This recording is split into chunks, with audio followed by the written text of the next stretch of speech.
Hello everyone. তো আজকে আমি ফার্স্ট টাইম বানালাম আমের আচার। তো প্রথমেই আমটাকে ভালো করে মুছে নিচ্ছি। আগে ধুয়ে নিয়েছিলাম জল দিয়ে। তো এখানে সব আমগুলো ভালো করে মুছে নিলাম যেন একটাও জল না থাকে। তারপরে আমগুলো ভালো করে 4 পিস করে কেটে নিলাম। 4 পিস বলতে গোল গোল করে কেটে নিলাম।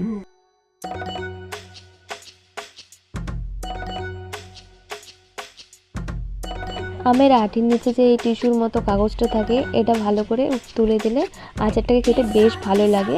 তো আমি এখানে সবগুলো ভালো করে কেটে নিলাম। দেখো, তারপরে এখানে দিয়ে দেবো লবণ। লবণটা একটু বেশি করে দিতে হয়, তাহলে আচারটা ভালো থাকে। তারপরে দিয়ে দিলাম হলুদ।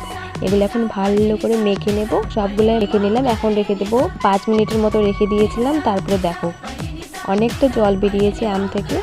তো আম থেকে জলটা আলাদা করে নিলাম আলাদা একটা পাত্রে। তো সব আমগুলা এখানটা তুলে নেব। দেখো কতটা জল বেরিয়েছে আমের থেকে।